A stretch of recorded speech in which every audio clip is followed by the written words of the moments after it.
Good morning. It's good to see you on this Wednesday morning. We are continuing with Paul's adventures in the book of Acts. He has made it to Jerusalem, which people told him not to go to Jerusalem. And he is in the midst of controversy. So the United Methodist Church, I don't know if you know, but the United Methodist Church is going through some changes, and there are people who are very upset on both sides of the issue of homosexuality quite openly. And those of us in this generation, or at least people as old as I am, know that this has been going on for a while. Our argument over who's included and who's not, and who is worthy to be ordained and who is not. And there's a lot of emotion on both sides. But the thing I find interesting is that there are those, particularly younger, who think this is the first time, or perhaps just the most important time, that the church has been in controversy. So as I read from Acts today, the church is less than 100 years old. Less than 100 years old. And there is huge controversy about who is in and who is out, and who is loved and who is not, and who is doing the faith of Christianity appropriately and who is not. And so just for broad strokes to try to understand, the first believers of Jesus Christ were Jewish folk. There were some Jewish folk who felt like we needed to be completely Jewish, follow all of the laws of Moses in order to be really Christian. And then there was Paul, who was opening up the church, and folks were angry with him. So I'm going to read and we'll talk. I'm starting in Acts 21, verse 17, and then I'll go down to verse 26. So Paul has arrived in Jerusalem. And in Jerusalem, our friends, again, he's with Luke, our friends, glad to see us, received us with open arms. The first thing next morning, we took Paul to see James. James is the head of the church. All the church leaders were there. After a time of greeting and small talk, Paul told the story, detail by detail, of what God had done among the non-Jewish people through his ministry. They listened with delight and gave God the glory. They had a story to tell too. Quote, and just look at what's been happening here. Thousands upon thousands of God-fearing Jews have become believers in Jesus. But there's also a problem, because they are more zealous than ever in observing the laws of Moses. They've been told that you advise believing Jews who live surrounded by non-believing outsiders to go light on Moses, telling them they don't need to circumcise their children or keep up with the old traditions. This isn't setting it all well with them. We're worried about what will happen when they discover you're in town. There's bound to be trouble. So here's what we want you to do. There are 4 men from our company who have taken a vow involving ritual purification, but have no money to pay the expenses. Join these men with their vow and pay their expenses. Then it will become obvious to everyone that there's nothing to the rumors going around about you, that you are in fact scrupulous in your reverence for the laws of Moses. In asking you to do this, we're not going back on our agreement regarding non-Jews who have become believers. We continue to hold fast to what we wrote in that letter, namely, to be careful not to get involved in activities connected with idols, to avoid serving food offensive to Jewish Christians, and to guard the morality of sex and marriage.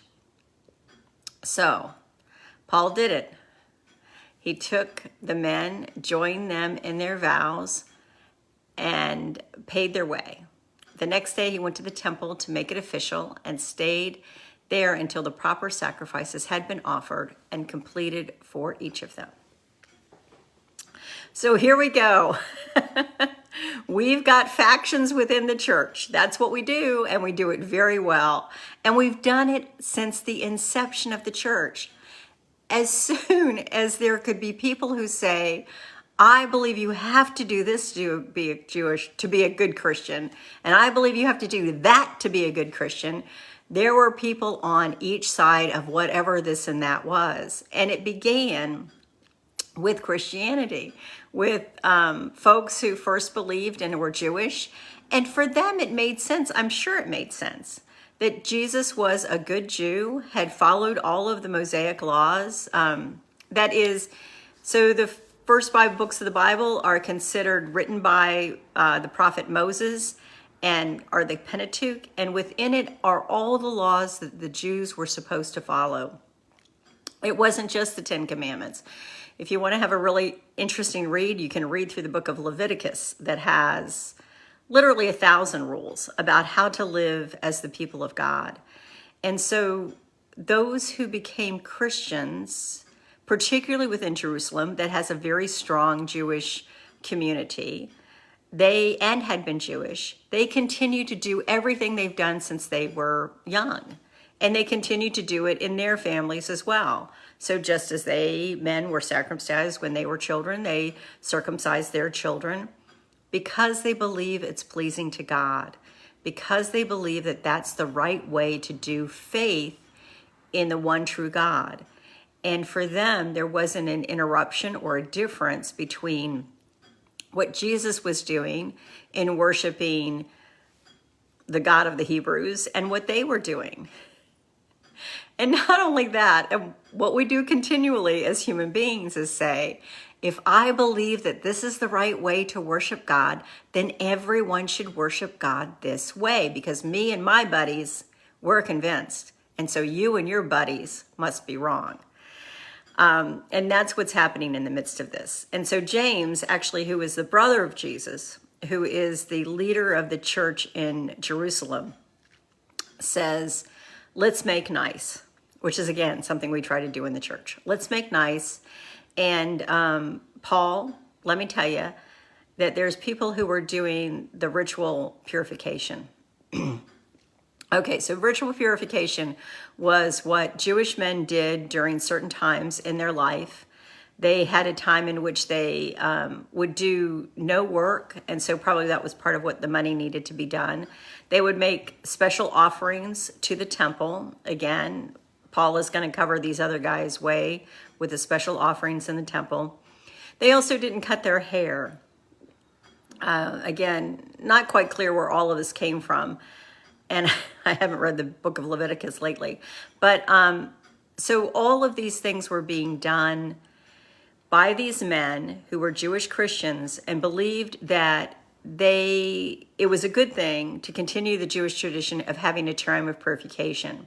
So James says, yeah, these guys are doing that. They need money to help them do that. Why don't you pay their way and join them in this, and maybe not annual. I mean, I'm not quite sure how often they did this, but it wasn't unlikely to do it several times during your lifetime, this ritual of purification.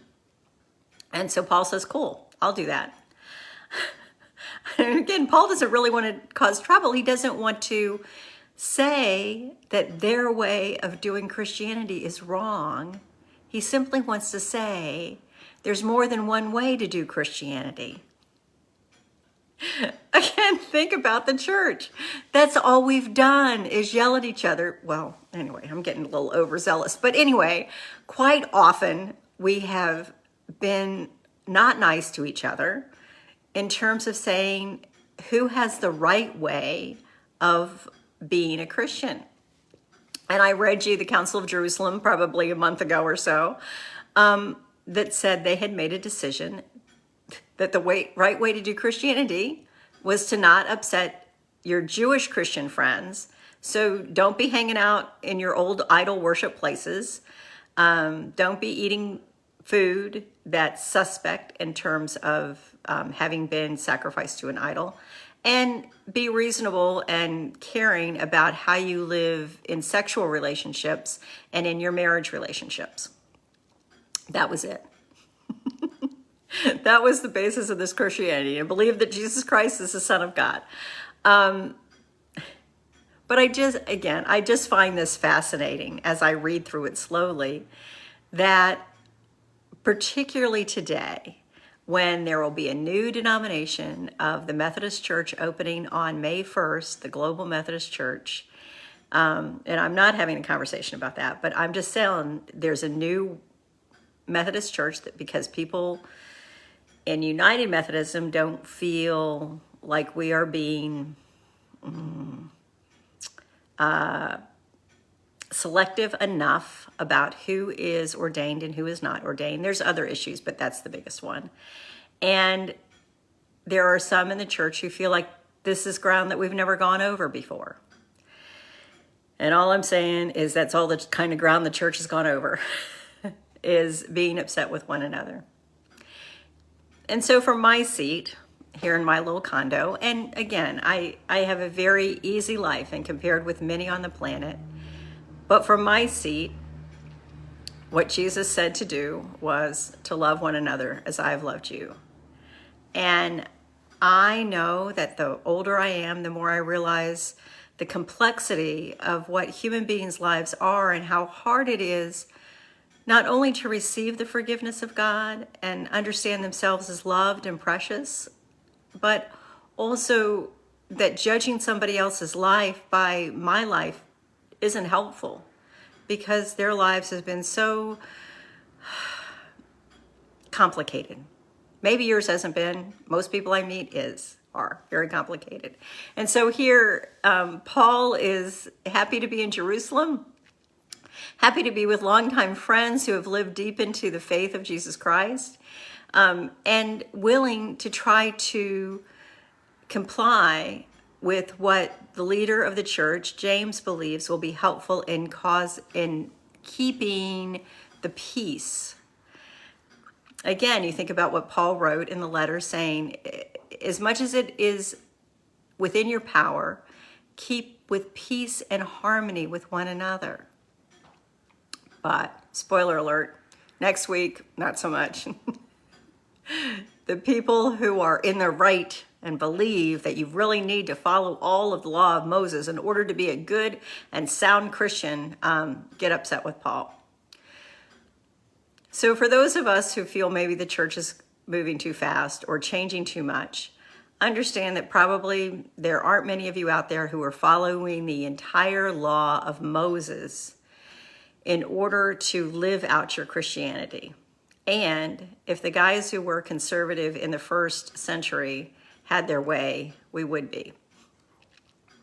But for me, I'm glad that Paul was around, opening the church to everyone, trying to live out the call that God had in his life by calling everyone, whether they were Jewish or not, and believing that this faith in Jesus Christ was meant for all of God's children and not just those who had been Jewish up until that point of Jesus's life. Anyway, I don't know if any of that made sense, but I would just encourage you today to know that if you are upset or angst about controversy in the church, that it's always been there. And that the love of Christ and the peace of God has always been there too. And so we can find what we're looking for. And I pray this day you find the blessings of God and the peace of God, and know that you are dearly loved for who you are exactly. God knows who you are exactly and loves you dearly. And I truly believe that with all of the stumbling and difficulties of God dealing with human beings and even the church, that's God's message to us. And that was the message that Jesus of Nazareth lived as he became the Christ. And this past Sunday, as I said, as I read from John, Jesus also empowered those who believed to be agents of forgiveness. So we'll try that. How about that? Living in peace with one another, forgiving one another, loving one another as Christ has loved us. I'm going to try that today. Blessings and peace. Thank you guys for watching. I will be back. Probably post up on Sunday and then next week. Love you.